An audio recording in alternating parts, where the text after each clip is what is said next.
y hoy nos está acompañando en esta charlita. Así que bienvenida, compañera Vanessa.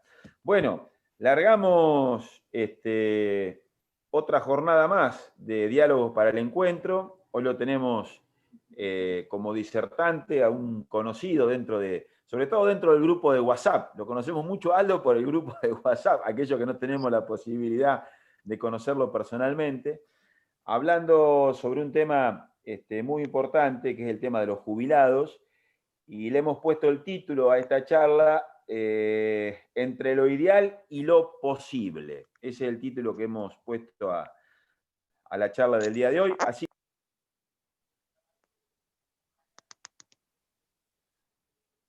Está silenciado. Lo silencié, a ver, lo silencié sin querer, pido que silencien los demás. Ahora, ahí estamos. Ahí estamos de vuelta, te pido disculpas, hice silenciar a todo y te silencié a vos.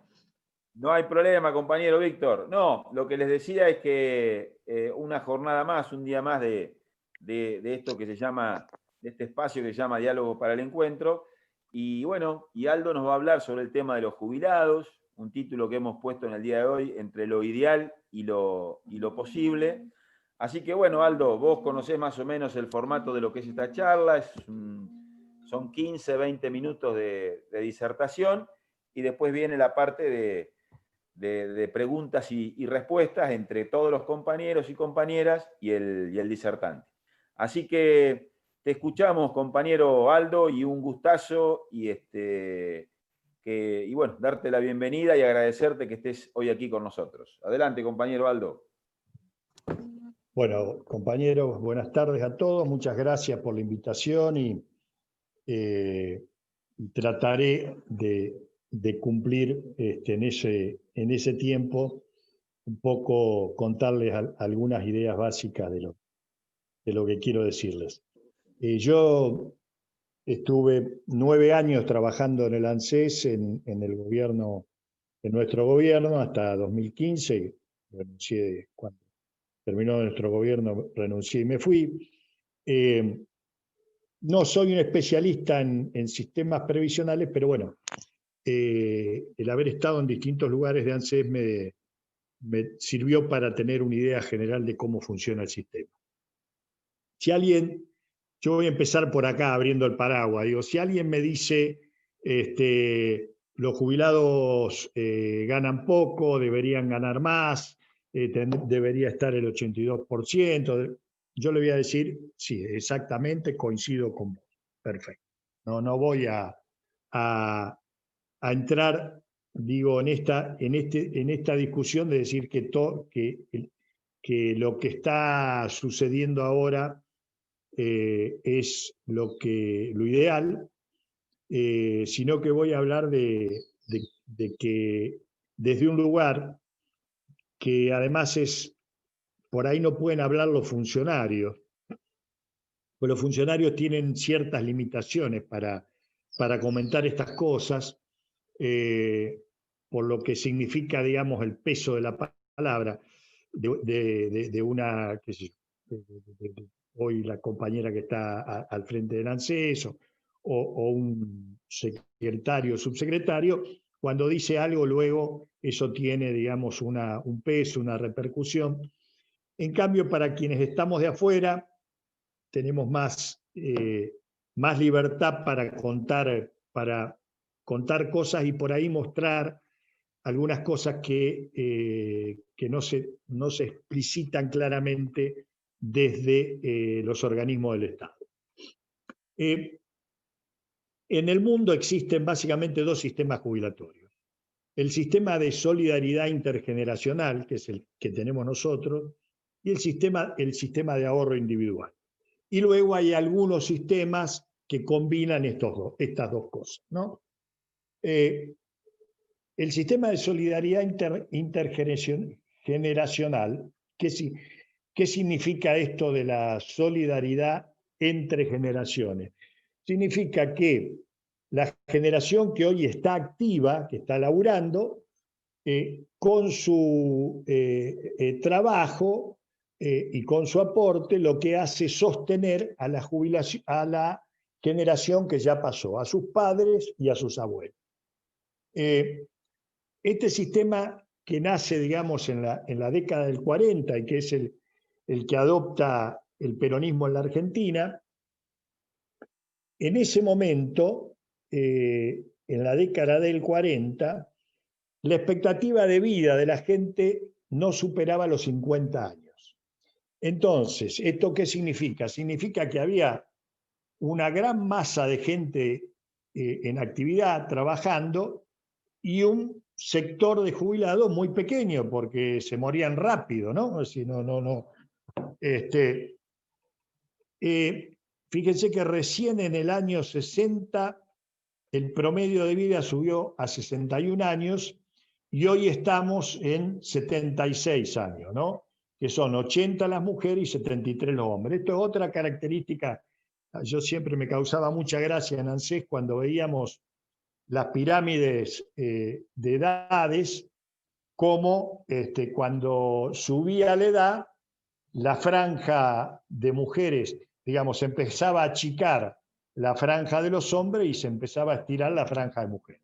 Muchachos quiere decir que nos vamos a morir antes que ella, y quiere decir que van a tener la pensión del finadito, que vamos a hacer todos los que estamos acá, hombres, ¿no? Así que eso es inevitable, es estadístico. Fíjate vos que tenemos 7 años de diferencia en promedio de vida, ¿no? 80 años contra 73. Bueno, entonces, digo, cuando nace este sistema, la base de la pirámide era una base muy, muy ancha. Había mucha gente trabajando y muy poca gente acá arriba, digamos, jubilado. Vamos al otro sistema, el sistema del ahorro individual, que es el que se implementó, se quiso implementar con las AFJP. El sistema de ahorro individual dice que si yo voy guardando, digamos, esto es, meto en una caja, en una alcancía, ahora los pibes no saben lo que son las alcancías, pero los que están acá creo que todos alguna vez tuvimos una. Si meto en una alcancía todos los meses el 10% de mi sueldo, el 11% de mi sueldo, cuando yo cumpla los 65 años, voy a poder sacar de esa alcancía un sueldo para vivir 20 o 30 años. Pero ya en el ejemplo que le di, fíjense que le dije que meto en una alcancía el 11% de mi sueldo. Entonces, ya ahí podemos estar haciendo una cuenta, que si, suponiendo que yo haya estado, digamos, siempre en blanco, o sea, esto los únicos que cubren ese aspecto son, por ejemplo, los bancarios, ¿no? Los que entran al banco, a laburar en el Banco Nación, en el Banco Provincia a los 20 años y se jubilan a los 60 o 65, qué sé yo, digamos. Pero después el resto de la gente normal en la Argentina no es así. Una vez laburaron de plomero, la otra vez tuvieron un taxi, la otra vez laburaron en una fábrica hasta que cerró la fábrica, la otra vez pusieron una despensita. Entonces, digo, es ese ideal de una persona que todos los meses fue haciendo su aporte durante 30 años, ese ideal en la Argentina es muy, muy poco común. Pero suponiendo que alguien pudiera hacer eso, de meter todos los meses el 11% en una alcancía, piense que si ya nomás la cuenta de pensar que puse el 11% y luego durante 20 años voy a querer sacar el 80 o el 70% de lo que era mi sueldo, ahí hay alguna cuenta que no va a dar. Yo tengo acá hecho una cuenta, suponiendo que un sueldo de 100.000 pesos, uno aporta 11.000 pesos. Vamos a pensar que el peso argentino vale siempre lo mismo, ¿no? Entonces, ¿la cuenta cómo se hace? Se le pone una tasa de interés y se le aplica una fórmula de interés capitalizable, o sea que eso se va capitalizando todos los meses. Yo le puse en la tasa de interés, que en dólares es importante, el 4%. Entonces, resulta que al cabo de 30 años voy a tener 7,5 millones de pesos. Ahora eso dividido 240 meses, o sea, 20 años más que supuestamente voy a vivir después de que me jubile, me va a dar un sueldo de 30.000 pesos por mes. Yo estuve depositando 11.000 pesos todos los meses y me va a dar un sueldo de 30.000.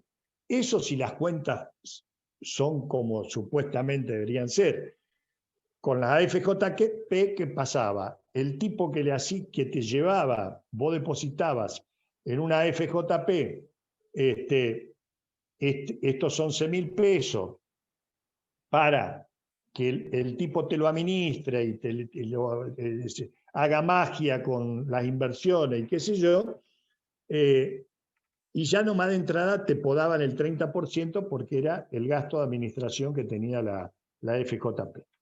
Bueno, en Chile, que el sistema de FJP sigue todavía, cuando la gente se va a jubilar, se encuentra con que tiene jubilaciones irrisorias de $11 por mes, de $20 por mes, o sea, cosas muy... Porque claro, no, el sistema es un sistema que te lo venden en una fórmula ideal, pero después en la práctica es un sistema que no sirve. Entonces tenemos que nosotros volvimos, digamos, nunca nos fuimos, porque siempre quedó una parte, es decir, cuando aquí se privatiza el sistema jubilatorio con Cavallo, queda una parte en el sistema de solidaridad. Y uno, si se quería quedar dentro del sistema de solidaridad, el sistema estatal, lo podía hacer. Este sistema tiene dos componentes, las contribuciones que hace el empleado del 11% y el aporte patronal el 12%. Bueno, estos son los recursos del sistema. Cuando hablamos del dinero que yo puse en toda la plata que yo que puse en la jubilación, estamos hablando de esto, del 11% que me descuentan de mi sueldo más el 12% que aporta mi empleador. Eso da un 23%, entonces vamos de nuevo al ejemplo de los 100.000 pesos. Si tenemos un sueldo de 100.000 pesos, la persona va a estar contribuyendo con 11.000, el aporte patronal va a ser 12.000 y eso va a dar un total de 23.000 pesos. O sea que por mi cuenta, yo voy a estar aportando, yo y mi patrón, 23.000 pesos por mes, supuestamente durante los 30 años. Bien, ¿cuánto es lo que te devuelve ANSES hoy como haber para esa persona que estuvo haciendo este aporte? Lo que te devuelve ANSES es aproximadamente el 65%. O sea que una persona que hoy está ganando 100.000 pesos de sueldo va a cobrar 65.000 pesos de haber jubilatorio. Bien, entonces, como yo le explicaba, esto es un sistema de solidaridad intergeneracional. O sea, no es que ese dinero está guardado en algún lado, no. Ese dinero lo están aportando otros que están trabajando. Yo necesitaría hoy, para pagarle a esta persona que gana 65.000 pesos, tres trabajadores activos que estén ganando el mismo sueldo, ese mismo sueldo de los 100.000 pesos. Y si quisiera pagar el 82% móvil, que es siempre una de las aspiraciones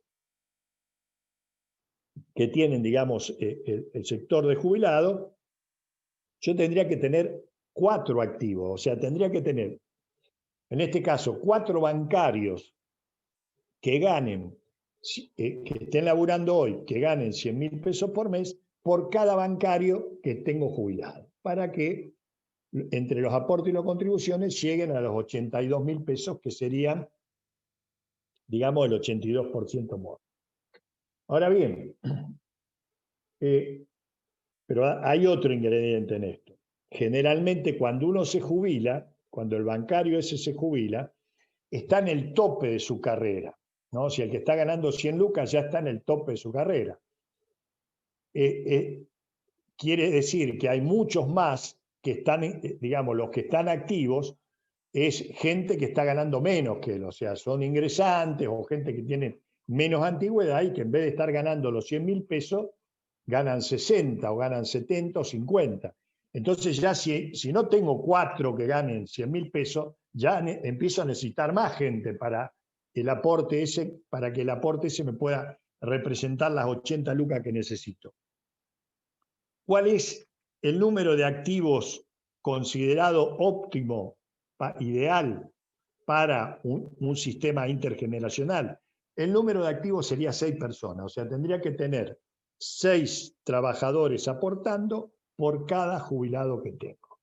Hasta ahí vamos, ¿se entendió hasta ahí? Porque este razonamiento es algo que en general la gente no conoce, no se explica bien. Entonces lo ideal sería tener de 4 a 6 trabajadores activos aportando a la caja jubilatoria por cada jubilado que tenga. Bien, ¿cuál es la relación que tenemos hoy entre activos y jubilados? La relación que tenemos hoy es 1,7, o sea, por cada jubilado tengo 1,7, o sea, vamos a poner 2, no llegan a 2 trabajadores activos que tienen que sostener el haber jubilatorio, digamos, de la masa jubilatoria. Nosotros tenemos hoy 6,9 millones de jubilados y tenemos 11,7 millones de aportantes. La relación es 1,7. Entonces, claro, evidentemente el sistema con estos recursos que están aportando los trabajadores activos, más las empresas, por sus empleados, el sistema no puede funcionar. Esto alcanza, digamos, este tipo de aporte alcanza, son los recursos, es aproximadamente, va variando, porque varían según el año, pero bueno, esto es entre el 40 y el 50% de los recursos ANSES vienen del sistema.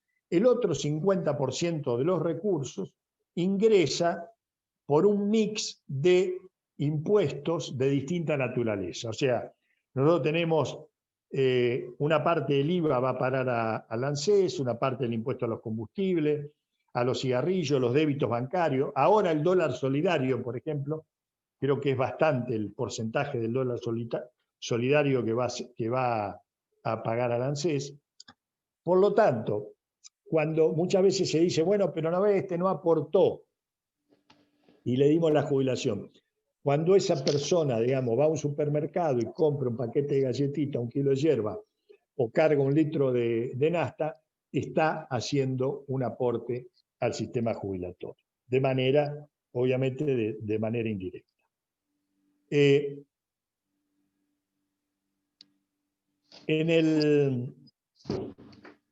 octubre del 2010, la mayoría opositora del Congreso sancionó una ley estableciendo el 82% móvil. Cristina vetó de inmediato esa ley.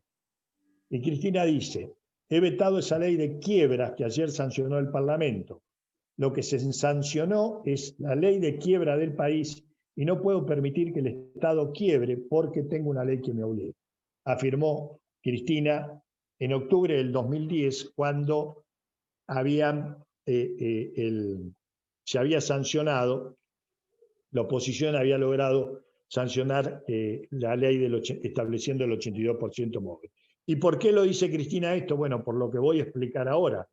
Porque evidentemente los recursos del sistema no daban para poder pagar el 82% móvil y no había de dónde sacar para poder pagar ese 82% móvil.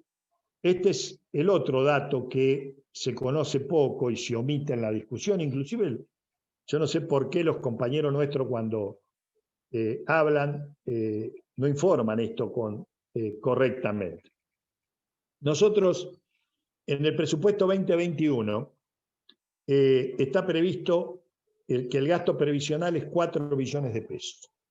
Eso es el 52% del total del gasto del Estado Nacional. O sea, el Estado Nacional tiene las universidades, tiene el Ejército, tiene el Ministerio de Salud, tiene bueno, todas las cosas que la diplomacia, el Congreso, la Presidencia, la obra pública, el Ministerio de Obra Pública, la Secretaría de Energía, todo lo que gasta el Estado Nacional, del gasto del Estado Nacional, la mitad, un poco más de la mitad, es exclusivamente ANSES y son los haberes previsionales. Traducido en dólares, porque cuando uno habla de billones, yo la verdad no me entran cuántos ceros son, pero en dólares nos damos cuenta más fácil. O sea, lo que tenemos presupuestado para el año que viene en materia jubilatoria son 40.000 millones de dólares. 40.000 millones de dólares. Acuérdense que Macri pidió ese crédito, nos endeudó con esos 44.000 millones, que le pidió al fondo. Nosotros tenemos una deuda externa, teníamos una deuda que eran 200.000 más o menos. Bueno, con el impuesto a la riqueza, que se sancionó ayer, está previsto que se recauden entre 3.000 y 3.500 millones de dólares, o sea, menos del 10% de lo que vamos a gastar en jubilaciones el año que viene. Por lo tanto, cualquier aumento, por modesto que sea, porque, claro, todo el mundo dice, bueno, no, un jubilado de la mínima no puede ganar 18.000 pesos, yo estoy de acuerdo, que es una cifra muy baja. Ahora, el 70% de nuestros jubilados son jubilados de la mínima.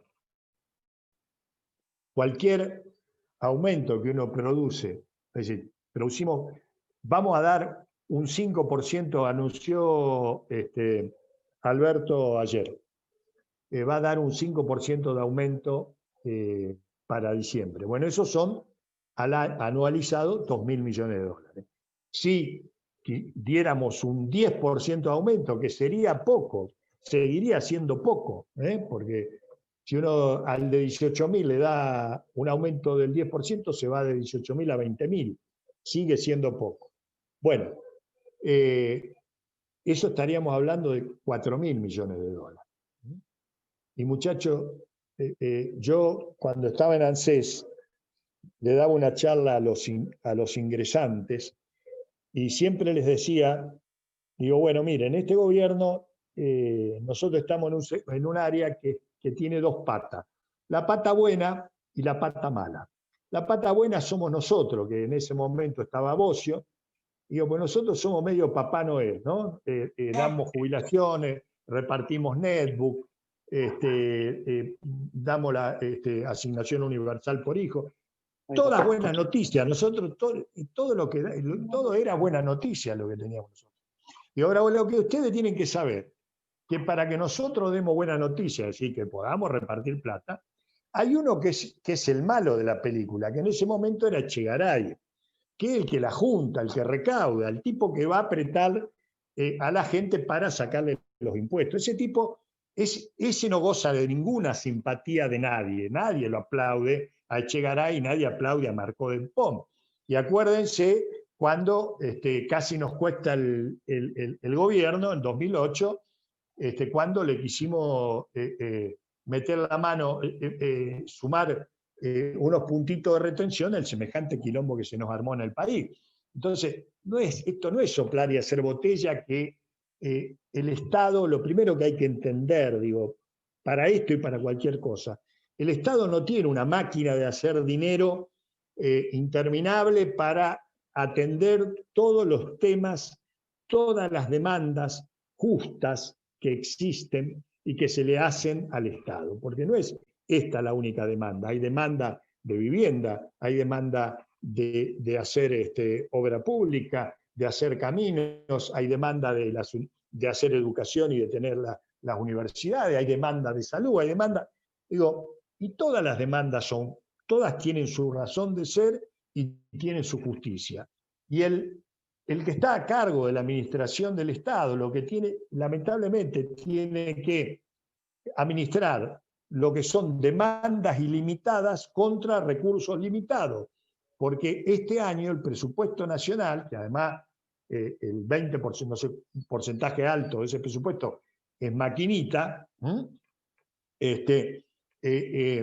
presupuesto nacional son 75 mil millones de dólares este año. Y con esa plata, Alberto, Guzmán, tienen que atender todas las cosas que la gente les pide con razón, ¿no? Necesitamos que, antes de que haya Guernica, hay que hacer más loteos, bueno, todo lo que ustedes saben, pero digo, si uno no tiene conciencia de esto, es muy difícil luego entender las cosas que pasan y por qué pasan las cosas. Entonces, lo otro que voy a aclarar, a nosotros, cuando ustedes lo escuchan a los liberales, Esper y compañía, que además hacen demagogia también con los jubilados, porque claro, si uno se pone a hablar de los pobres viejitos, qué sé yo, hasta Cavallo lloró una vez, no sé si los que somos más viejos se acuerdan, de que Cavallo lloró una vez por los jubilados, es tremendo. Lágrima de cocodrilo, hermano. Bueno, entonces, digo, es muy fácil ponerse en el discurso de decir los jubilados, y es muy fácil corrernos por izquierda, o sea, porque claro, nunca los jubilados estuvieron bien, no hay, es decir, con estos números que yo estoy dando, no es fácil saber de dónde vamos a sacar recursos para mejorar esos niveles, esos haberes jubilatorios, y es muy fácil que entonces nos peguen y nos castiguen por izquierda, ¿no? Y entre las cosas que los liberales nos acusan, dice, la culpa de que el sistema esté así es del peronismo, es del kirchnerismo. Y algo de razón tienen, y ahora lo voy a explicar. Cuando nosotros asumimos el gobierno, en 2003, había 3,5 millones de abuelos que no tenían ninguna posibilidad de jubilarse, porque era gente que había laburado, pero que cuando llegaba ANSES y nosotros le pedíamos los 30 años de aporte, nadie tenía 30 años de aporte. ¿Viste? Uno venía con que había, por lo que yo expliqué antes, ¿no? Laburaste en una fábrica, se fundió, no te hicieron los aportes, después laburaste de remisero y la hiciste por tu cuenta y nunca pusiste. Bueno, pero todo eso que sabemos que le pasa al común de los argentinos. ¿Y qué hizo Néstor Kirchner? Néstor Kirchner hizo una de los mayores actos de justicia social que se han hecho en este país en los últimos 40 años. Y que fue incorporar 3,5 millones de abuelos al sistema jubilatorio a través de la moratoria previsional, que incorporó a la mujer, por primera vez reconociéndole el carácter de trabajo al ama de casa, a aquella mamá que toda la vida nos había estado haciendo la comida, limpiando todo, llevándote a la escuela, atendiendo al marido, y cuando llegaba a los 60 años esa mujer no tenía nada, no era dueña de nada, tenía que seguir dependiendo de que su marido, pedirle dinero a su marido para ir a hacer la compra al almacén. Y de pronto muchas de las mamás que ustedes, seguramente los que están acá, tuvieron la posibilidad de acceder a una jubilación. Que era una jubilación baja, claro que era una jubilación baja. Pero lo anterior era cero. Entonces, mucha gente, muchísima gente, millones, es decir, 3,5 millones de argentinos, pudo salir de una situación de pobreza extrema y en una edad que es más complicada. Siempre la pobreza es complicada, pero claro, una cosa es ser pobre a los 20, a los 30, donde uno tiene alguna posibilidad de rebuscársela, y otra cosa es ser pobre a los 65, 70 años, donde ya la gente no le dan los huesos para poder salir a laburar o a buscar un peso. Y Néstor hizo eso. Néstor incorporó 3,5 millones de personas al sistema jubilatorio, y hoy nosotros tenemos el sistema de cobertura más alto de Latinoamérica. Nosotros tenemos 99% de cobertura de nuestros abuelos. Que ustedes me dicen, sí, pero ganan 18.000 pesos, qué sé yo. Digo, bueno, vamos por parte, diría Jack el Destripador. Generalmente, en una casa es un matrimonio, si hay ambos por esta ley de moratoria previsional, los dos están cobrando los 18.000 pesos. Por lo tanto, ya no son 18, sino que en la casa están entrando 36. Pero luego hay un segundo ingrediente que no se toma en cuenta, que es el PAMI, una obra social que es excepcional y que ahora tiene 100% de cobertura en medicamentos. Esos son 4 o 5.000 pesos por mes, muchachos. Yo que tomo algunas pastillas para el colesterol, qué sé yo, cada vez que voy a ver cuánto cuesta la pastilla, claro, por supuesto que la obra social me descuenta un montonazo, pero si yo tuviera que pagar esa pastilla, serían 2.000 o 3.000 mangos por una sola pastilla que me recomendó el médico que tengo que tomar. Entonces, digo, tener una obra social como PAMI, que tiene un nivel de cobertura extraordinaria, tener el 100% de los medicamentos gratis, eso es bastante más de 4, 5 o 10.000 pesos. Cualquier obra social que uno vaya a asociarse y diga, bueno, quiero una obra social, le va a costar no menos de 10, 15 lucas estar asociado a una obra social. Eso generalmente no se pone en la cuenta y hay que ponerlo en la cuenta. Entonces, hablamos, si ya son 2 jubilaciones, son 36, si hablamos de 10.000 pesos más de la obra social, son 46, ya con un poquito, ya estamos en 50.000 pesos que el Estado, este Estado te está cubriendo, le está cubriendo a los jubilados. Bien.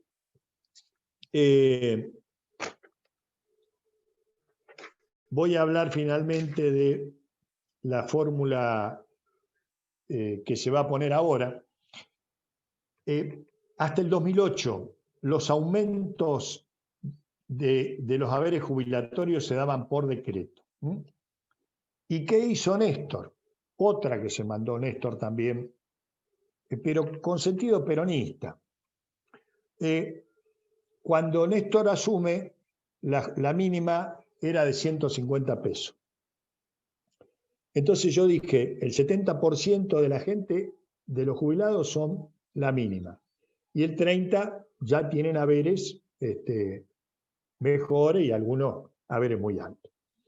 Entonces Néstor, ¿qué empezó a hacer? ¿Qué hizo durante esos 8 años, 5 años va del 2003 al 2008? Le dio 13 aumentos jubilatorios a la mínima y solo 7 aumentos jubilatorios a los que tenían de la mínima para arriba. Solución peronista. No tengo poca plata, ¿qué hago? Y le voy a tirar un mango a los que están más jodidos. Esa es la solución. ¿Qué nos generó eso? Una lluvia de juicios que nos hicieron, que todavía estamos pagando, toda una industria del juicio, los abogados, los jueces, qué sé yo, haciendo juicio sacándole plata al Estado bobo. Pero bueno, fue una decisión política peronista que Néstor tomó, que en ese momento dice, bueno, tengo tanta guita, esto no, para darle el 10% a todo no me alcanza. Entonces le voy a dar una suba a los que están más abajo y después cuando aparezca otra guita le daré a los que tienen haberes más altos. Bueno, en 2008, como eran tantos los juicios que teníamos, se elaboró, Amado Boudou elaboró esta fórmula de movilidad jubilatoria. Esta fórmula de movilidad jubilatoria, que es la que se ha presentado ahora nuevamente, tiene dos componentes que pesan 50 y 50, digamos, en el porcentaje de la fórmula. El primer componente es el porcentaje de aumento de los saberes de los trabajadores activos. Entonces, vamos a poner el ejemplo. Si en el semestre, porque se van aumentando semestralmente, ¿no? Si en el semestre los salarios subían el 12%, el coeficiente que le tocaba era 6, o sea, 6 puntos iban a la fórmula jubilatoria. Y el segundo componente era el crecimiento de la recaudación, el crecimiento de la recaudación del sistema.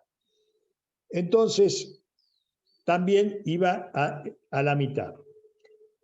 En este caso, la recaudación subía el 18%, el coeficiente era 9, 6, 9 más 5, y el aumento jubilatorio era 15%. Esta fue una fórmula muy exitosa durante nuestro gobierno, que permitió recuperar entre el 25 y el 30% de los saberes jubilatorios por encima de lo que ganaban los trabajadores activos. ¿Por qué?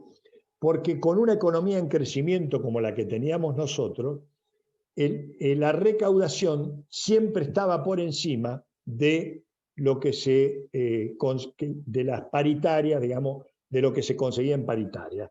En paritaria se conseguía, en los años nuestros, 24%, pongámosle, era el promedio, y la recaudación impositiva del Estado subía un 35, un 38%. Entonces siempre eso iba a la fórmula y impactaba positivamente en los saberes jubilatorios para subirlos para arriba.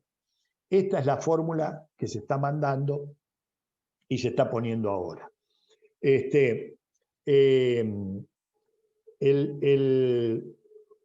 Además, este sistema tenía una ventaja, así estaba pensado, que todo aumento que se diera iba a tener los recursos, estaban los recursos propios ya del sistema armado para poder respaldar esos aumentos.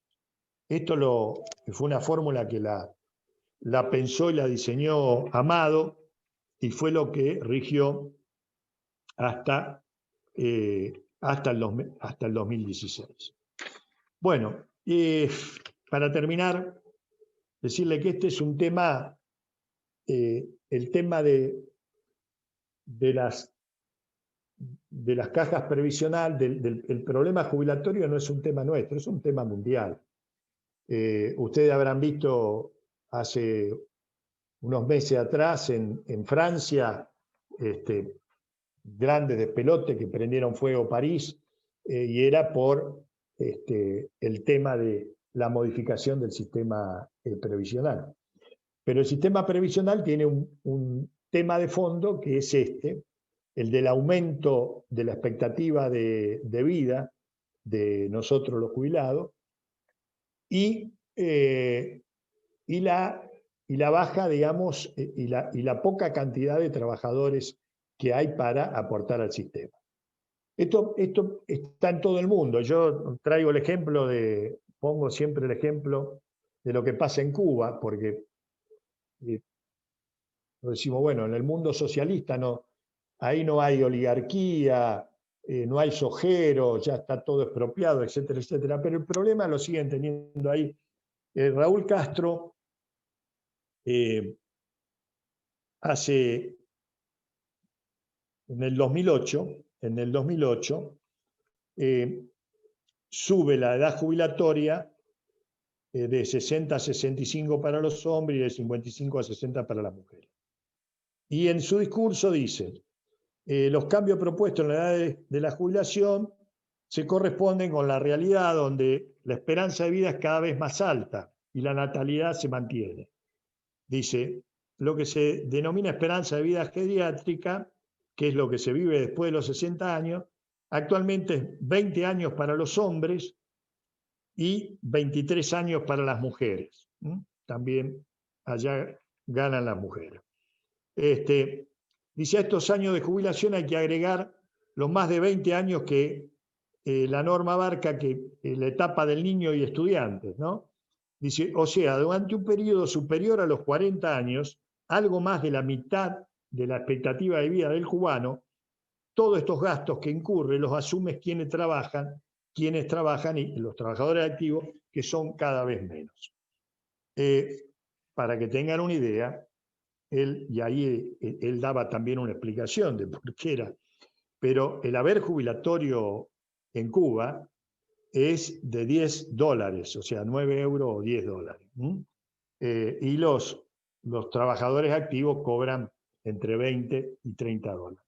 O sea que solución definitiva no hay para este tema. Es un tema complejo por la enorme cantidad de recursos que esto significa. No es que, bueno, algunos dicen, pero es fácil, bajarle el sueldo a los diputados. Bueno, yo hice la cuenta en una de las notas que escribí, es el 0,2%, o sea, si cerráramos el Congreso, tipo dictadura, porque lo que habría que hacer para que resulte, digamos, algún peso, directamente cerrar el Congreso, como hicieron los milicos, y bueno, lo que finalmente lo que podríamos repartir sería, no sé, daría una cuenta de un aumento de 20 pesos en el bolsillo, 30 pesos en el bolsillo para cada jubilado. O sea que no existen esas fórmulas mágicas de decir, no, porque hagamos esto y miren qué fácil que se baje el sueldo del presidente, entonces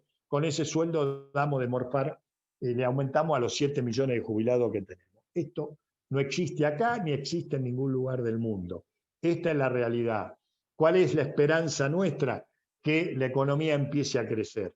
El otro día lo dijo Fernanda Raberta, y dijo, cuando presentó esta fórmula, dijo, bueno, miren, la verdad que esta fórmula o la fórmula de la Coca-Cola, cualquiera, digamos, el problema no pasa por la fórmula. Si no hay crecimiento de la economía, no hay forma de que esto redunde en un beneficio de los jubilados.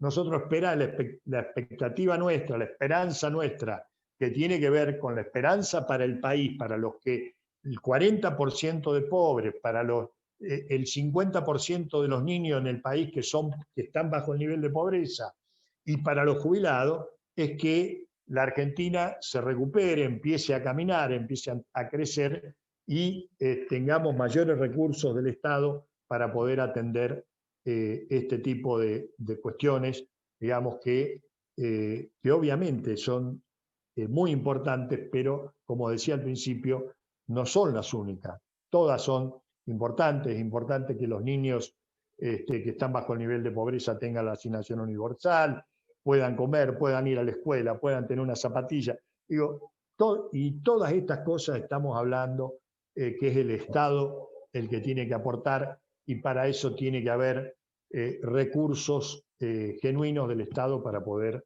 hacer estos aportes. Bueno, creo que me fui de largo con los 20 minutos, pero me parece que era necesario poder dar todas estas explicaciones que no son muy comunes, que no son muy conocidas, y cierro acá y quedo a disposición de los compañeros si alguien quiere hacer un comentario o alguna pregunta. Bueno, compañero Aldo, la verdad que muy claro, ¿no? Sobre todo para todos aquellos que no estamos tan empapados o dentro del sistema en lo que respecta a la parte jubilatoria y demás. Ha sido muy clarito en tu explicación, has dejado por lo menos en lo personal, cuestiones que tenía muchas dudas y la verdad que ha sido muy, muy claro y específico en tu disertación. Bueno, vamos a abrir ahora el abanico a los compañeros y compañeras que quieran preguntar. O levantamos la mano o nos piden la palabra a través del chat, como ustedes quieran. Compañero Víctor. Adelante, Víctor. Bueno, Aldo, agradecer tu charla y mi pregunta tiene que ver si nosotros creemos siempre en la esperanza, porque somos peronistas, y el Papa es una de las personas que más nos ayuda espiritualmente. ¿Qué crees vos que va a ocurrir ahora, después de la pandemia o después de enero? Mirá, yo no tengo la bola de cristal.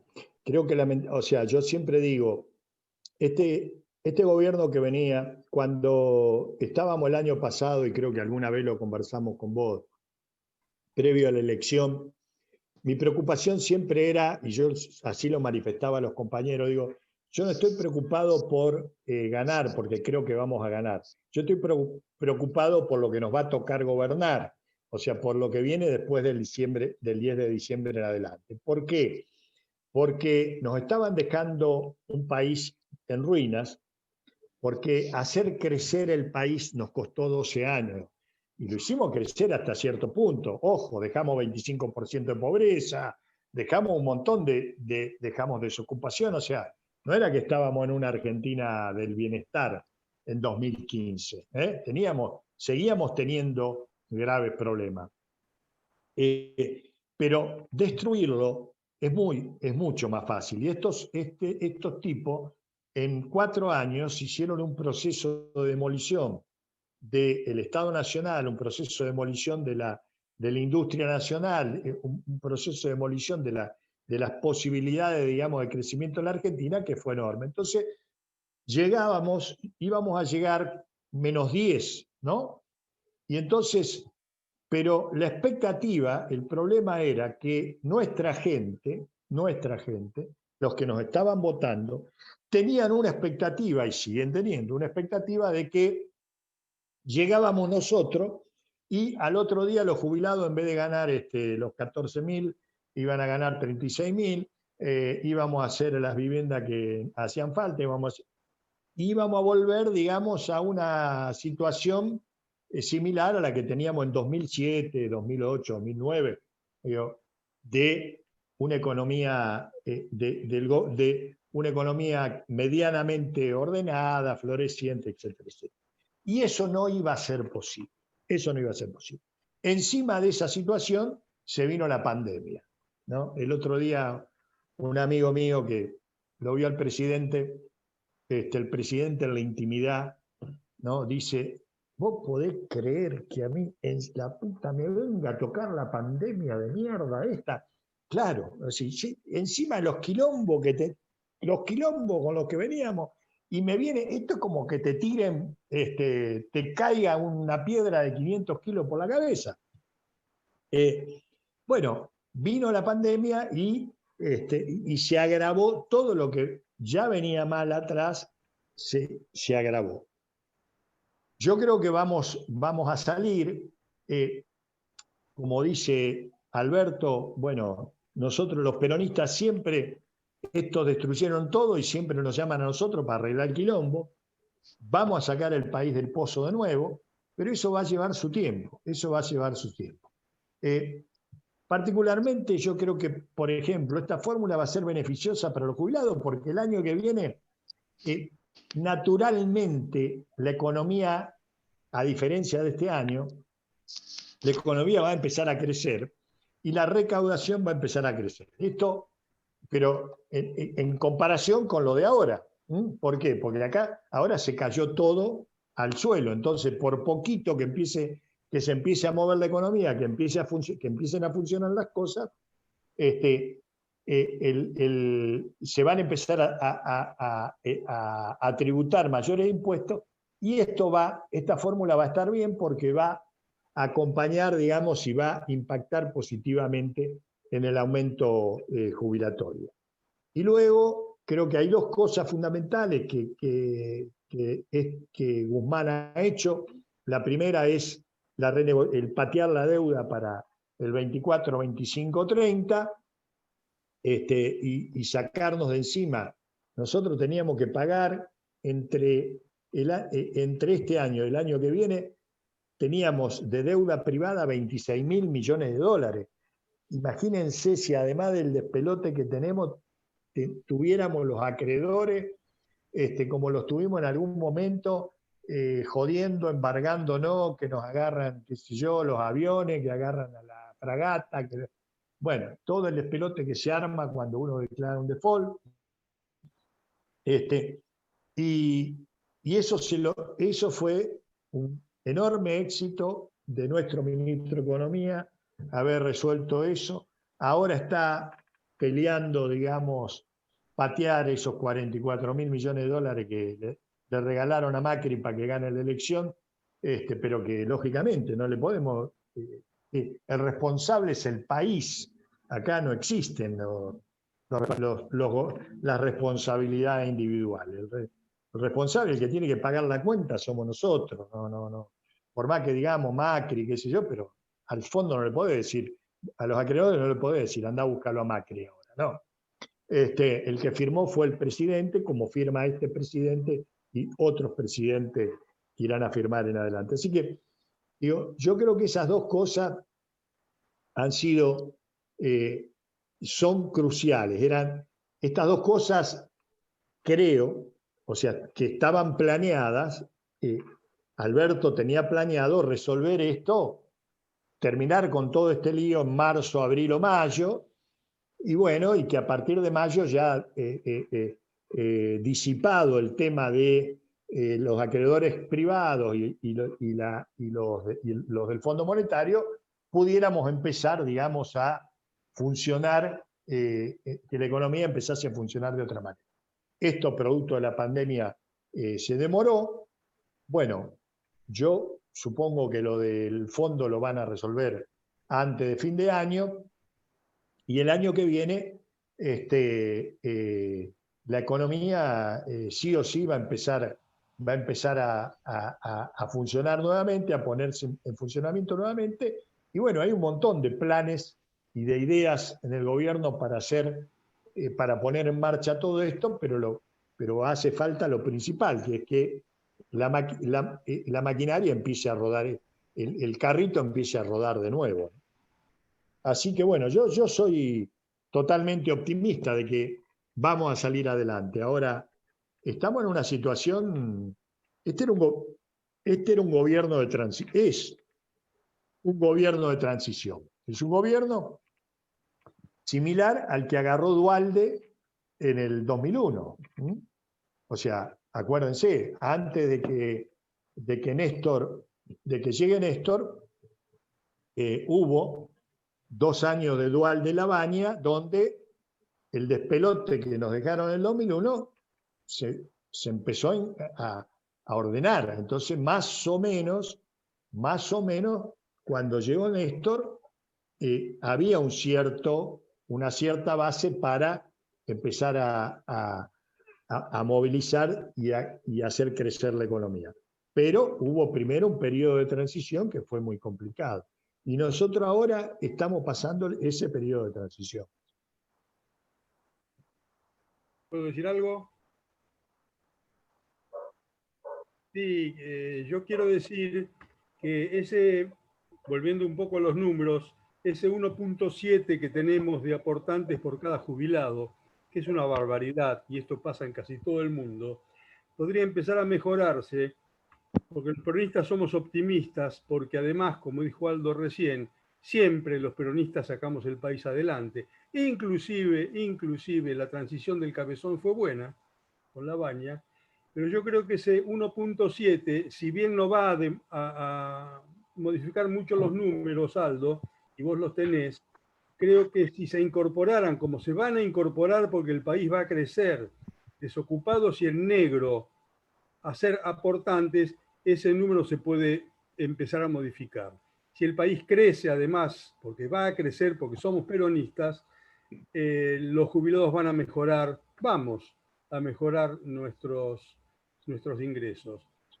Quiero agradecerte, Aldo, tu participación en esto y que alguien me haya invitado, y espero que la próxima vez me inviten.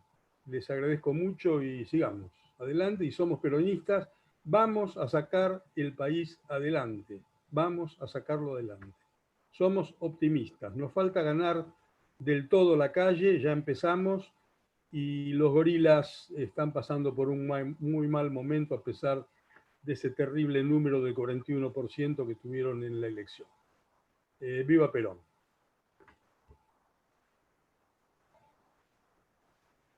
Perfecto. Es cierto, una de las cosas que, es decir, hay, pero lo había, digamos, hace rato, un 35%, se calcula que hay un 30-35% de trabajadores en negro. Y en la medida en que vas pasando, digamos, se va regularizando y se empieza a generar trabajo en blanco, y esto impacta positivamente, va a impactar positivamente. Sí. Muy bien, compañero César. Aldo, ahí hay una compañera, Juliana, que a través de un chat, porque tiene mala conexión, nos dice: buenas tardes, compañeros y compañeras, no tengo buena conexión, consulto por acá. La fórmula propuesta me parece que es lo más aceptado en cuanto va de la mano con el crecimiento de la economía. Sin embargo, mi consulta es, si usted cree que en algún posible periodo de retroceso, que no es lo previsto igualmente, se requeriría algún tipo de cláusula que permita establecer algún piso en un porcentaje de aumento. Muchas gracias y muy buena charla. Yo no sé si hace falta, digamos, algún tipo de cláusula. Lo que ha hecho nuestro gobierno, lo hizo Néstor, lo hizo Cristina después, y lo hizo Alberto ahora. O sea, ustedes recuerden que el año pasado, cuando nosotros asumimos, hubo para los jubilados de la mínima, dos bonos, creo que fueron uno de 5.000 y otro creo que fueron 10.000 pesos, que se dieron en 2 meses, ahora no me estoy recordando bien, pero me parece que fueron dos. Lo que va a hacer el gobierno, nuestro gobierno, es tratar de mejorar y de auxiliar a los que están, siempre a los que están más abajo, ¿no? Porque, cuidado, así como tenemos jubilados que ganan 18.000 pesos, tenemos jubilados que ganan 300.000, 400.000, 250.000. Digo, y todos lloran, todos lloran, Yo los conozco porque he estado en ANSES y en un área que eran los juicios que nos hacían, no se pagaban los juicios, y a veces me asustaba los montos que se pagaban y los nuevos haberes jubilatorios que salían de esos juicios, ¿no? Yo me acuerdo bien de un hombre que había sido gerente de la Pexicola, ganó un juicio, y en ese momento el haber jubilatorio pasaba a ser 50.000 pesos, que en ese momento eran $10.000. $10.000 hoy al dólar oficial son 800 lucas. Y tenía un retroactivo que había que pagarle de 3 millones de mangos, lo cual era $1,5 millones, de los cuales el 50% se quedaba el abogado, porque el abogado, los jueces, los abogados de ANSES que los habían defendido, algún otro, ¿no? Había todo un gran negocio alrededor de esto. Pero bueno, digo, eso también existe. Y en este tema de las cosas que se ponen y no se ponen en las leyes, está esta cuestión, ¿no? de la litigiosidad, de la alta litigiosidad que tiene el sistema previsional, donde los jueces, además de haber un un sistema de corrupción y corruptela muy grande alrededor de los juicios al Estado. ANSES es la principal fuente, o una de las principales fuentes de juicio contra el Estado. Está esta cosa de que como los jueces ganan 82% móvil, no tributan ganancia, etcétera, etcétera, etcétera, una forma de lavar su sensación de culpabilidad es dar fallos, generar fallos siempre que son muy favorables, digamos, al jubilado, pero muy gravosos para el Estado. Entonces, de la misma manera, es decir, sí, un éxito que ese no hubiera ganado un juicio y que gane 800 lucas, pero mientras yo le estoy pagando a ese 800 lucas porque me ganó un juicio, hay otro al cual en ese mismo momento le estábamos pagando 4.000 pesos, ¿no? Entonces, te da un poco de bronca también, ¿no? ¿Viste? Yo soy peronista. ¿Viste? Bueno, sí, tenés derecho, tenés razón, vos querés ganar 200 lucas, 300 fenómeno, es tu derecho. Pero ¿sabés qué? Yo si tengo un mango, hermano, como hacía Néstor, se lo voy a tirar a los muchachos, a la gente que está más abajo. Y después vemos, y haceme todos los juicios que quiera. Y el problema con las leyes son estos. Cuando le dejás un agujerito ahí, le dejás un agujerito así, hay una caravana de abogados esperándote con la guadaña para sacudirte y meterte un juicio contra el Estado.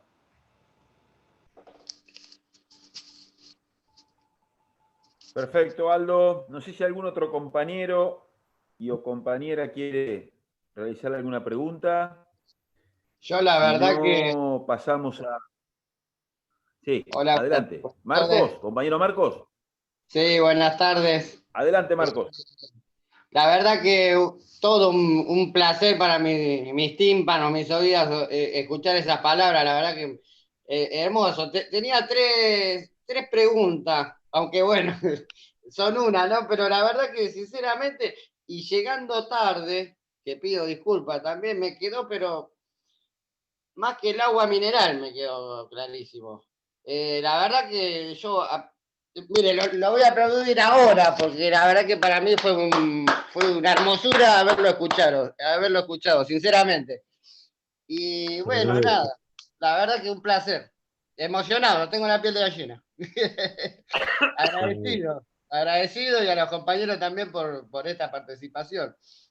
Pero bueno, sinceramente, una manera de fluidez y de que un compañero común como yo que pueda lograr entenderlo, comprenderlo, que es lo más importante, creo que la verdad que un maestro. Agradecido. Te agradezco. Yo siempre digo, yo hablo, si me ven, por ahí escribo de muchas cosas y hablo de muchas cosas. Yo no soy especialista en nada, ni siquiera tengo título universitario, pero la gran virtud, creo que tengo una sola virtud, que es poder traducir de los lenguajes técnicos complejos a el lenguaje llano, que es el que yo entiendo y que es el que vos entendés, ¿viste? Porque Claro. ¿viste? Vienen y te dan todas unas explicaciones, qué sé yo, y uno Y tiene ahí miedo. ahí te mandan algo rarito, ¿viste? Y ahí te mandan, claro, y vos nunca terminás de entender, ¿viste? ¿Qué carajo? No. A ver, las cosas... Este es peronismo real. Las cosas se tienen que entender. Perón hablaba, Perón hablaba en este lenguaje, nos hablaba en este lenguaje, ¿no? Para que todo el mundo entienda. Y para cerrar, y quiero, no para cerrar, si no después hay algo, pero esto que lo de Néstor, a mí me tocó estar durante la época donde se hizo la moratoria previsional. Y tuvimos muchos casos que fueron muy emotivos, ¿no?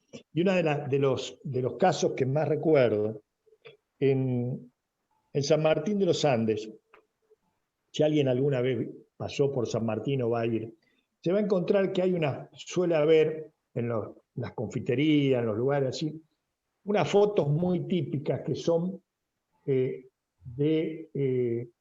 catango, de un paisano que viene con un catango. ¿Qué es el catango? El catango es un carro de madera tirado por uno o dos bueyes, cargado de leña. Años San Martín no tenía gas natural, entonces toda la gente, zona de montaña, se calefaccionaba a leña.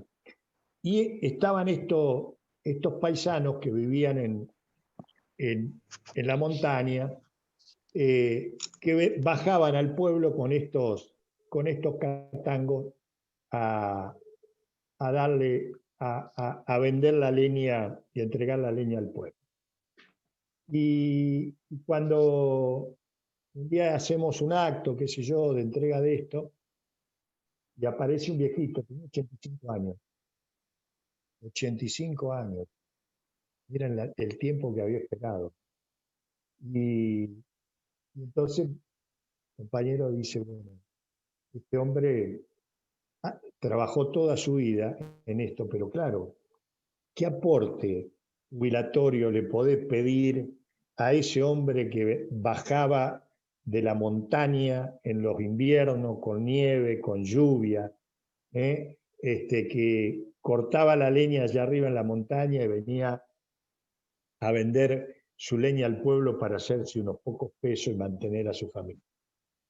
¿Alguien puede decir que fue injusto dar jubilación a esta gente, ¿no? Una gente que ya, por ahí muchos, como este pobre viejito, ya le faltaba poco para irse de este mundo, pero lo que significaba para él, la alegría que significó para él tener la posibilidad de tener un sueldito todos los meses, de tener sus medicamentos, de tener la obra social, eso es impagable. Yo siempre digo, una sola de esas que uno hace estando en el Estado, ya es como que te vas con la panza llena, ya decís, pucha, hemos cumplido, hemos hecho algo por la gente que otros no hicieron antes, y para eso estamos los peronistas. Bueno, compañero, no sé si hay alguna otra consulta, alguna otra pregunta. A ver, Aldo, ahí está el compañero Rubén. Adelante, Rubén. Aldo, la verdad que te felicito porque fue brillante. Yo esperaba que sea brillante, pero realmente superó todas mis expectativas. Pero te quería hacer una pregunta. Aldo, ¿qué te parece a vos la posibilidad de cambiar la legislación en cuanto a los que tienen gente en negro todavía y que en realidad, pudiendo ponerlos en blanco, no lo hacen? Y si no lo hacen, esto va a llegar a un momento que vamos a tener que hacer otra moratoria. Sí, otra moratoria, no tenga ninguna duda que vamos a tener que seguir haciendo, porque si hoy tenemos un 40% de pobres, ese 40% de pobres no está aportando. Y el porcentaje de desocupación, que no sé hoy por cuánto debe andar, si por el 14, 15, no tengo, digamos, la cifra. Toda esa gente se está repitiendo esta historia que te contaba del hombre del catango. Entonces necesariamente lo vamos a tener que hacer. El intento, digamos, de castigar el trabajo en negro, bueno, es una política permanente que se vino haciendo durante los 12 años. Lo que pasa que en general no es fácil, porque también es cierto que aquellos que mayor porcentaje de trabajo negro tienen son las empresas más pequeñas. Hoy las empresas grandes, bien constituidas,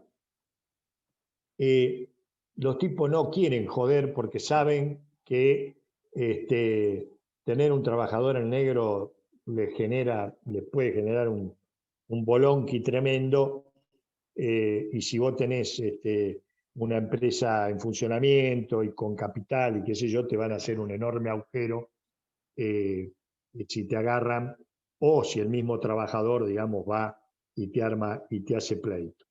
Entonces, el tema, digamos, del trabajo en negro es una complejidad, porque además también el trabajador es cómplice de eso, ¿no? Decir, bueno, no, yo prefiero laburar así y que me paguen un mango más y no entrar en blanco, porque también a la gente le cuesta entender esto. Cuando uno es joven, a ver, muchachos, yo les digo la verdad.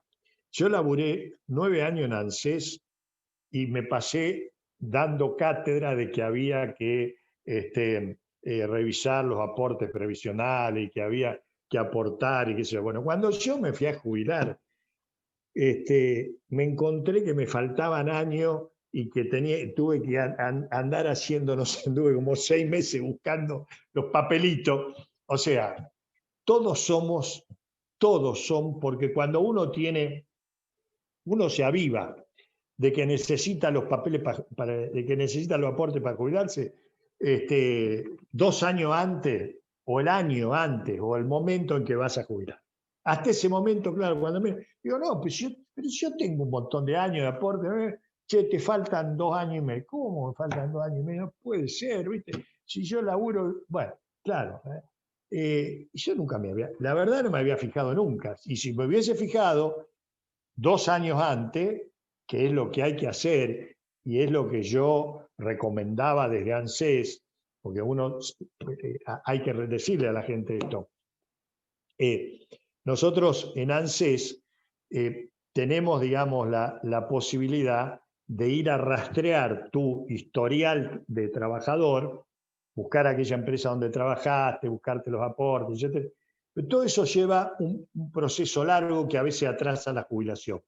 Entonces, lo que le recomendamos a la gente es que un año antes de cumplir los 60 o los 65, vengan al ANSES y empiecen a hacer ese trámite que son los RECO, que le llamamos nosotros, que son los reconocimientos de servicio. Bueno, lo que cuento es que yo, que me pasé diciendo que había que hacer esto, cuando me tocó a mí, no lo había hecho, y entonces pasé 7, 8 meses más esperando para jubilarme porque no tenía hecho eso. Entonces, digo, el problema en general, la gente no tiene conciencia de que es necesario el trabajo en blanco, de que son los aportes. Entonces, el que puede laburar de independiente, labura de independiente, que va a tu casa y es el albañil y no te da factura, ni vos le das ningún recibo ni nada, y el otro que te arregla el gas, o el otro que te... qué sé yo. Hay una cultura muy arraigada en nuestra sociedad, y contra eso hay que luchar, ¿no? O sea, porque toda esta cuestión del trabajo en negro no se resuelve muy fácilmente, porque si no, yo creo que en los 12 años que estuvimos nosotros lo tendríamos que haber resuelto y no lo pudimos resolver.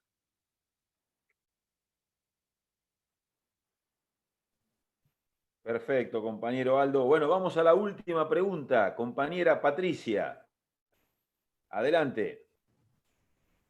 Bueno, hola, buenas noches a todos y a todas. Y bueno, quería felicitarte y agradecerte, Aldo, y comparto con Marcos la claridad y la didáctica, ¿no?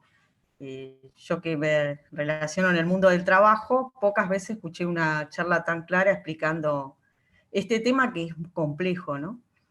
Y bueno, ahí me parece que tenemos varios desafíos y yo te quería hacer una pregunta en medio de esos desafíos, ¿no? Que tiene que ver con cómo podemos comprometer a los actores de las relaciones del trabajo, los distintos sectores. Hoy justamente estaba trabajando en una reunión con algunos secretarios generales de sindicatos, y me parece que hay un desafío muy grande que tiene que ver con la lucha contra el trabajo no registrado, ¿no? Contra el trabajo en negro.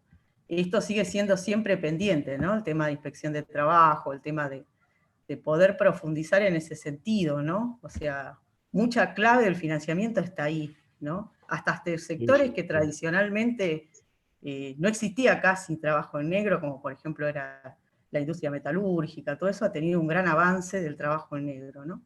Y por otro lado, dentro de los compañeros que están registrados, también aparecen, o sea, no quiero dar detalles, pero digo que me parece también una cuestión de conciencia de los y las trabajadoras, que tiene que ver con que muchos acuerdan pagos extraordinarios, o plus, o pagos por fuera de los convenios colectivos de trabajo en negro, para no pagar impuestos a las ganancias, ¿no? Y así podría decir una cantidad de cosas que hacen que desfinancien el sistema, ¿no? Entre la desocupación, el trabajo en negro, los pagos en negro acordados, ¿no? De gente que está incluida en la seguridad social, pero que no quiere hacerlo. Por otro lado, también hay una gran precarización, y creo que ya veníamos de una precarización, y la pandemia, una de las grandes consecuencias es que esa precarización se profundizó, ¿no? Con nuevas formas de organización del trabajo. Quizás un negocio chiquito que tenía 4 empleados, se dio cuenta que no los necesita porque puede vender online, y que de alguna manera tiene hoy gente precarizada repartiendo esa mercadería, y están convencidos de que no quieren volver a abrir el negocio porque les resulta más rentable.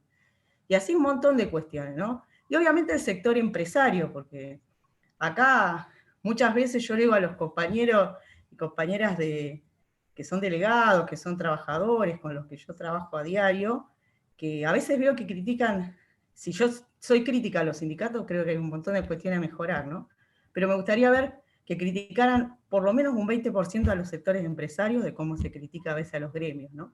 Que también es parte de la batalla cultural. Digo, mi pregunta va a, ¿cómo ves vos que podría ser, más allá de esto que es importante explicarlo y que vos lo explicaste de manera extraordinaria, digo, ¿no? ¿Cómo hacemos nosotros desde la militancia, desde el partido, desde los distintos espacios que tenemos para divulgar esto? ¿Y cómo ves vos, o qué puntos deberíamos fijar para comprometer a otros sectores también en cuanto a la recaudación y financiamiento, que es la clave, ¿no? Para que el sistema funcione. Sí, yo comparto plenamente lo que vos decís, pero fíjate vos qué es lo que yo recién decía, ¿no? El tema cultural. A veces la gente prefiere esto que vos me decís, y son trabajadores que no son precarios, cobrar los plus por afuera para evitar el descuento, es decir, que es cobrar en negro, ¿no? Bueno, digo, todas estas cuestiones tienen que ver con un tema cultural, que hay que ir haciendo conciencia, que hay que trabajar mucho. Nosotros hacíamos en ANSES, teníamos una serie de convenios que yo había hecho con los gremios de capacitación, con gente de WOCRA, bueno, para explicar todas estas cosas y para explicarle la importancia a aquel muchacho que hoy está empezando, tiene 22, 23 años, está empezando a trabajar, explicarle la importancia del trabajo en blanco, del trabajo registrado, de lo que significa la obra social y de lo que va a significar para cuando él tenga 60 años su jubilación. ¿Viste? Y bueno, esto es difícil de luchar contra esto porque, ya te digo, en general la gente, ¿viste? La jubilación, los jóvenes creemos, creen que no van a llegar a viejo nunca, ¿no? Entonces dicen, no, ya me falta tanto, déjame de joder, yo prefiero cobrar esto ahora y bueno, ya vamos a ver cuando me tenga que jubilar, es otro problema. Entonces me parece que esto es una pelea, es muy importante, digamos, lo que a nivel gremial se puede hacer desde lo cultural. Desde lo cultural, porque en la medida que el trabajador tiene conciencia, esa conciencia se transmite como una demanda al empresario. Entonces el empresario sabe que no puede precarizar a la gente, que no puede pagarle en negro, etcétera, etcétera, porque es decir, el empleado no le va a aceptar. Pero bueno, la pandemia, el mundo que viene, digo, todo esto son complejidades nuevas.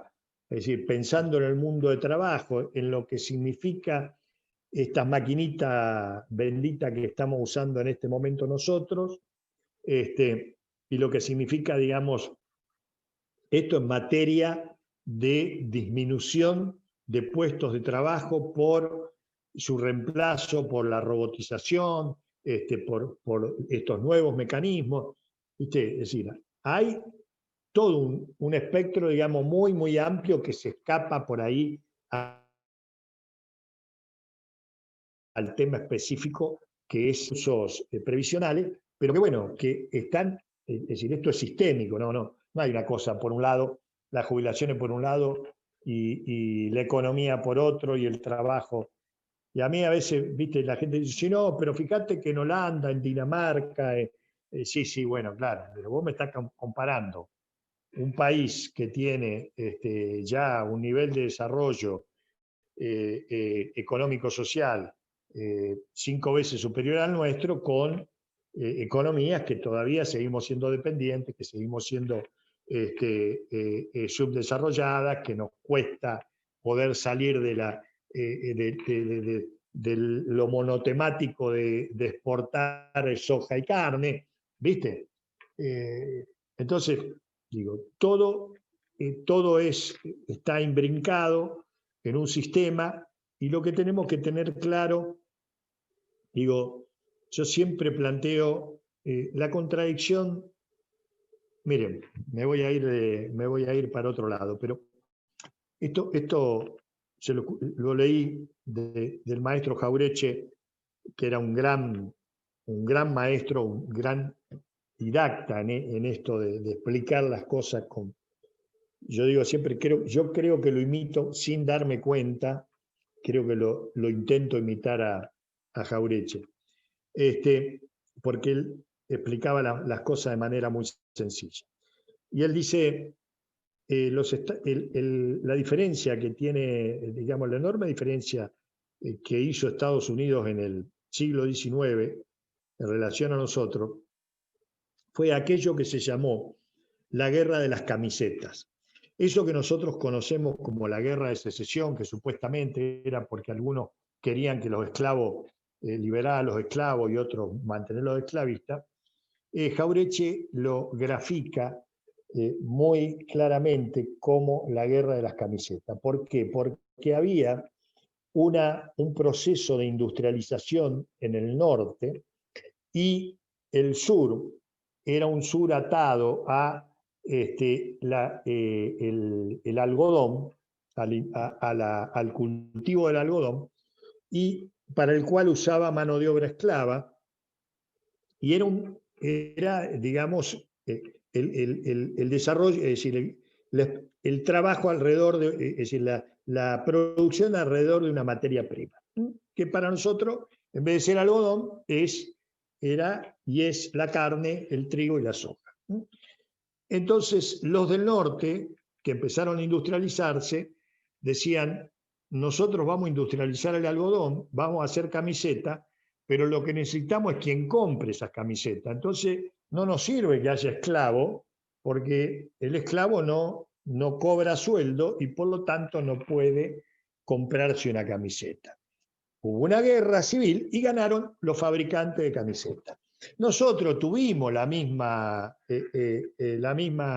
guerra, digamos, entre federales y unitarios, y nos terminaron ganando los unitarios, que no eran los que defendían la fábrica de camisetas, de poncho, en nuestro país, sino que ganaron aquellos que querían seguir con una Argentina agroexportadora.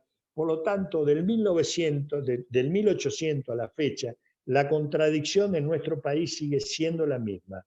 Liberación o dependencia, la contradicción en nuestro país sigue siendo la misma. Si vamos a ser un país productor de materias primas para 4 millones de habitantes, porque más de eso no ocupa como mano de obra la soja y las vacas, o vamos a ser un país industrial para los 45 millones de argentinos que somos. Esto es lo que venimos debatiendo desde hoy, es el Día de la Soberanía, y es esta pelea.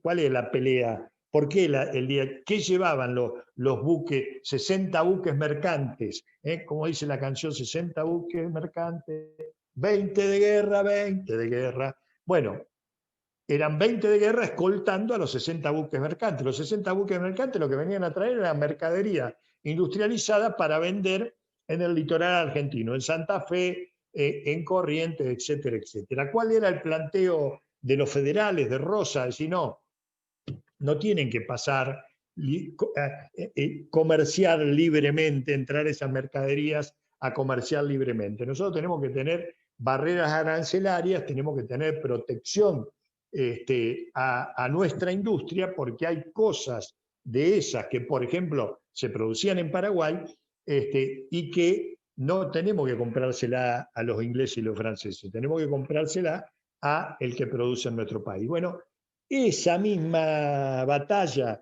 que estamos rememorando hoy, de la vuelta de obligado, es la misma batalla que seguimos teniendo hasta el día de hoy. Hasta que no resolvamos esa batalla, este país no va a terminar, digamos, de constituirse en esa Argentina justa, libre y soberana a la cual todos aspiramos. Me fui con Jaureche, pero es un lindo ejemplo. Se lo van a acordar, todos los de acá se van a acordar de la guerra de las camisetas, porque es un ejemplo extraordinario, y que vos lo aplicás y decís, claro, tenés razón, mirá qué simple, y así de simple era la cosa. Claro. Y ellos se industrializaron, y después las camisetas no solo se las vendieron a los negros de ellos, sino que lo vendieron a los paisanos nuestros, ¿no? Y después la máquina, y después los ferrocarriles y todos los que nos trajeron detrás.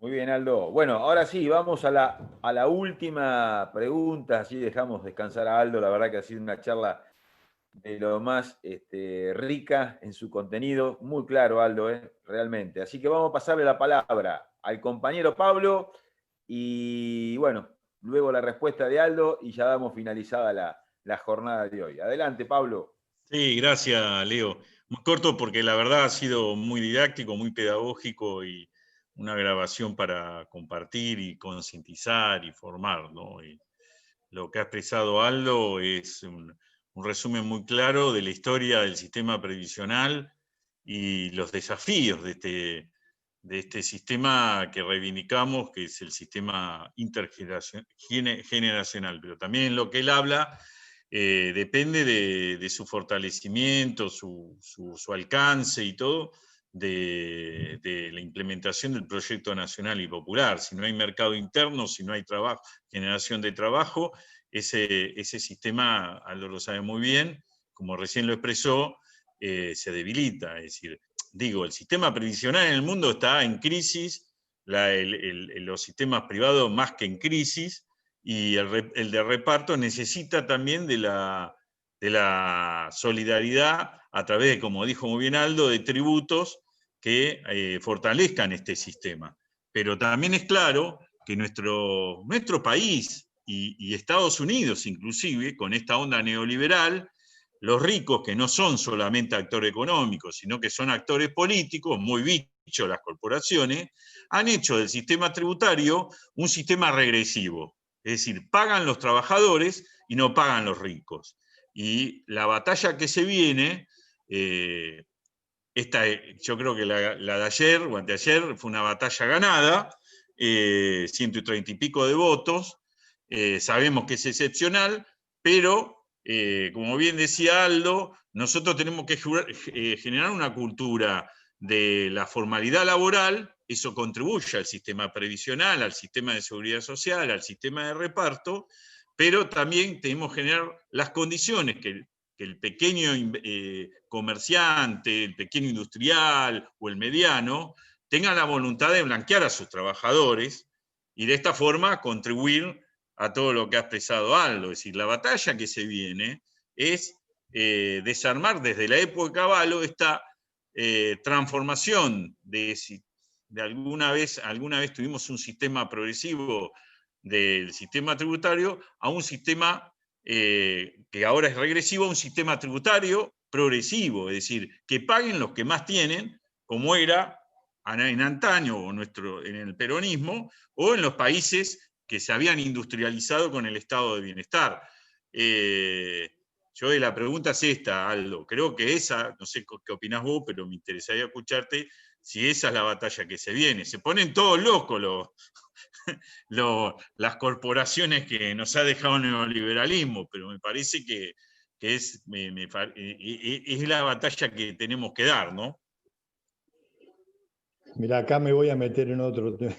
Yo cada vez que arranco con una explicación más larga, pero bueno, digo, son todos temas que por ahí son un poco conocidos.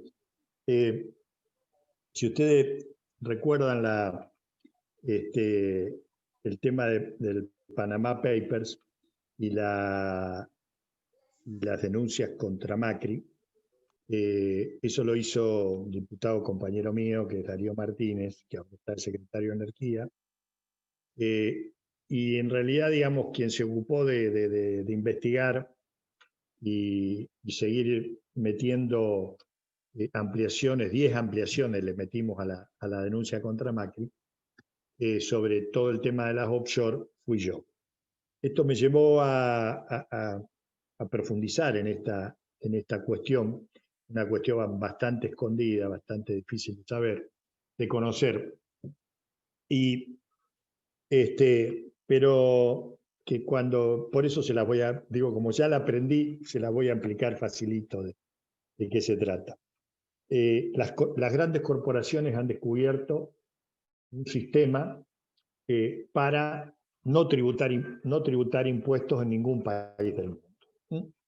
Es decir, las grandes corporaciones antes tenían esta discusión que nosotros escuchamos acá de los liberales, que dicen estos días, la hemos escuchado muchas veces, ustedes quieren financiar la política, porque todo esto que hablamos para ellos es política, quieren financiar la política con la plata mía.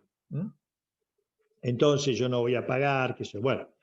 Las corporaciones han resuelto todo el sistema de las sociedades offshore se ha creado ya hace varios años, pero se ha ido perfeccionando cada vez más, justamente para evitar que las corporaciones paguen tributo.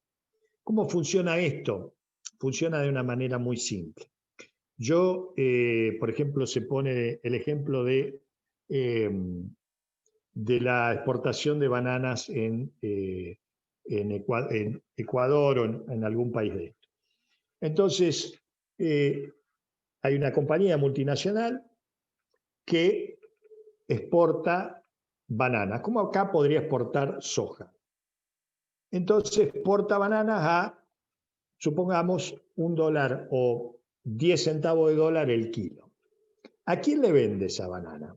Bueno, se la vende a una compañía que se llama Intertrading International Corporation, que tiene sede en Bahamas, que son ellos mismos. Luego, a Inglaterra, a Londres, es otra compañía, compra esas bananas, es la misma, compra esas bananas ya no a los 10 centavos de dólar, sino a $2 el kilo. Y las termina vendiendo a $3 el kilo. Entonces, el que están todos son los mismos tipos. Pero el que exportó de acá, el que exportó la banana, la compañía que exportó la banana dice, y la verdad que no gané nada, miren, yo lo vendí esto. Y vos le decís, no, pero en Londres la banana vale $10, macho. Sí, bueno, pero yo la vendí a 10 centavos. No tengo otra forma.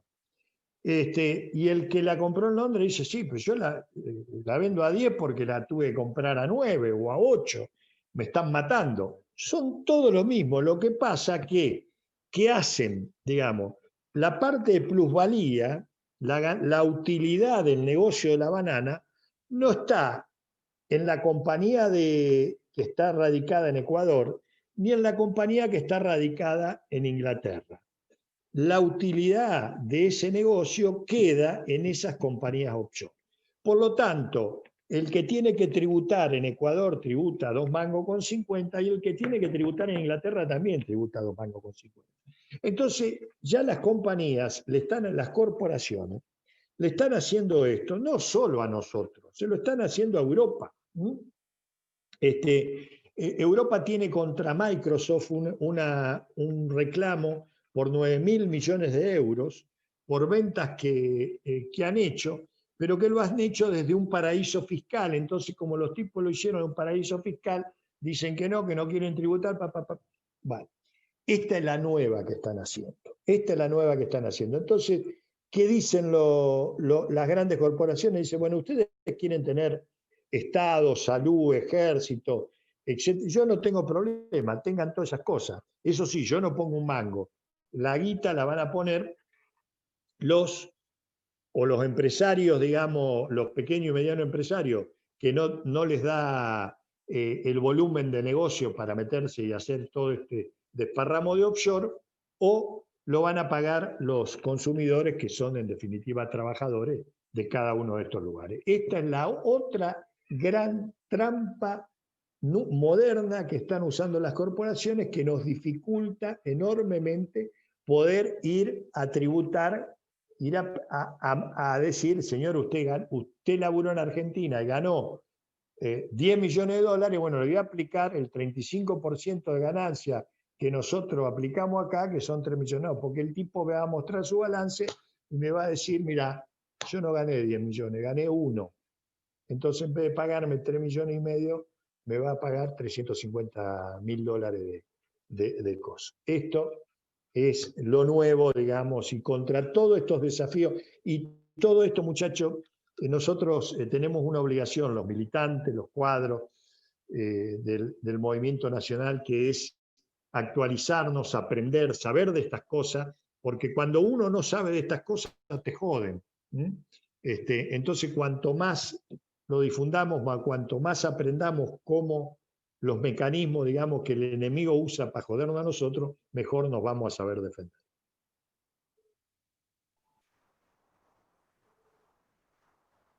Perfecto, Aldo. Bueno, la verdad que te agradecemos muchísimo, Aldo. Ha sido muy, muy claro. Desde lo personal es la primera vez que te escucho y ha sido muy, muy, muy puntual, muy específico, y sobre todo has explicado lo difícil muy fácil. Así que agradecerte nuevamente por tu claridad, por haber colaborado hoy con nosotros en esta disertación. Y como hacemos todos los días, le voy a pasar la palabra a Víctor. Desde mi parte te mando un fuerte abrazo, Aldo, a vos y a todos los compañeros y compañeras. Y Víctor, adelante. Bueno, antes de despedirlo, Aldo, que ya sabemos cómo lo vamos a hacer, yo voy a hacer 2 recomendaciones.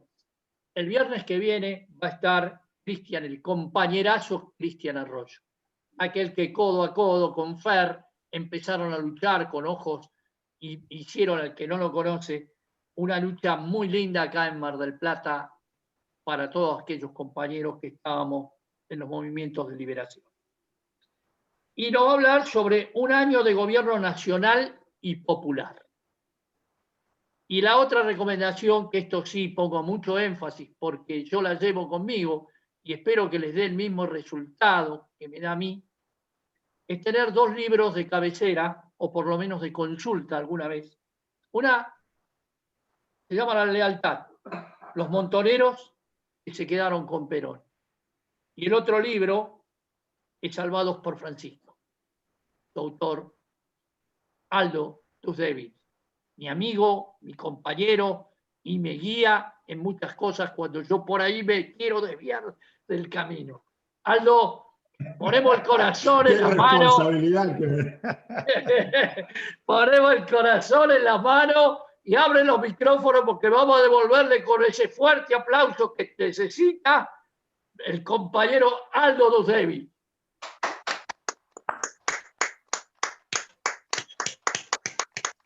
Gracias, compañero. Bravo, muchas gracias. Muy claro. Fuerte abrazo para todos y todas. Gracias. Buen fin de semana. Perdón, ahí hay una que escribía que le robaron el libro. Ahora voy a mandar el PDF. Aldo. ¿Quién? ¿Vos, Pablo? Bueno, ahora te voy a mandarle a Víctor el PDF de la lealtad para que lo distribuya. Dale, gracias, Aldo. Muchísimas gracias, Aldo. La verdad me robaron dos, ¿viste? Los tenía en la biblioteca, siempre te piden algo y no te lo devuelven, ¿viste? Inclusive y mirá, Aldo, tenía el original de la Constitución del 49, sí, tenía una edición del 49 de la Constitución y lo presté y viste, como siempre, los amigos se quedan con lo ajeno. Bueno, un abrazo para todos, che, muchísimas gracias, muy amables han sido. Gracias a usted, Aldo. Gracias. Un placer.